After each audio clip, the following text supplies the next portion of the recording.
भी एरिया में आए पिटाई करे, ठीक है? ये हमारा मुल्क है, मालूम है? आप बंदूक क्यों दबाता है? সোমবার বিকেলে বিএসএফের গুলির শব্দে কেঁপে ওঠে সিলেটের গোনাইনঘাট উপজেলার সোনারহাট সীমান্ত এলাকা। মুহূর্তেই আতঙ্ক ছড়িয়ে পড়ে স্থানীয় বাসিন্দাদের মধ্যে। ভারতীয় সীমান্তরক্ষী বাহিনীর এই উস্কানিমূলক গুলির জবাবে তাৎক্ষণিকভাবে পাল্টা গুলিতে কড়া জবাব দিয়েছে বর্ডার গার্ড বাংলাদেশ।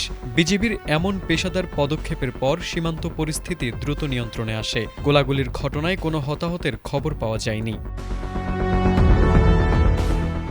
মঙ্গলবার সকালে গণমাধ্যমে পাঠানো এক প্রেস বিজ্ঞপ্তিতে ঘটনার সত্যতা নিশ্চিত করেছেন সিলেট ব্যাটালিয়নের অধিনায়ক লেফটেন্যান্ট কর্নেল মোহাম্মদ নাজমুল হক। বিজ্ঞপ্তিতে বলা হয়, সোমবার বিকেলে বিজিবির দায়িত্বপূর্ণ সোনারহাট সীমান্ত এলাকায় হঠাৎ করেই বিএসএফ গুলি ছোড়ে। এরপরই বিজিবি দেশের সার্বভৌমত্ব রক্ষায় তাৎক্ষণিক প্রতিক্রিয়া জানায় এবং পাল্টা গুলিতে বিএসএফকে পিছু হটতে বাধ্য করে।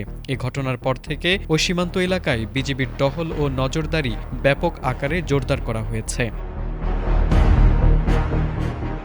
বিজিবির পক্ষ থেকে সাফ জানিয়ে দেওয়া হয়েছে, সীমান্তে যে কোনো ধরনের উস্কানিমূলক ও অনাকাঙ্ক্ষিত ঘটনা রুখে দিতে তারা সর্বোচ্চ সতর্ক অবস্থানে রয়েছে। দেশের সার্বভৌমত্ব অক্ষুণ্ণ রাখা এবং সীমান্ত নিরাপত্তা নিশ্চিত করতে বিজিবি সবসময় সর্বোচ্চ পেশাদারিত্ব ও দৃঢ়তার সঙ্গে দায়িত্ব পালন করে আসছে। যে কোনো ধরনের অনুপ্রবেশ বা অবৈধ কর্মকাণ্ডের বিরুদ্ধে বিজিবির এই কঠোর অবস্থান আগামীতেও জোরদার থাকবে। এছাড়াও সীমান্ত এলাকায় শান্তি শৃঙ্খলা বজায় রাখতে স্থানীয় জনপ্রতিনিধি ও সীমান্তবর্তী জনসাধারণের প্রতি বিশেষ আহ্বান জানানো হয়েছে।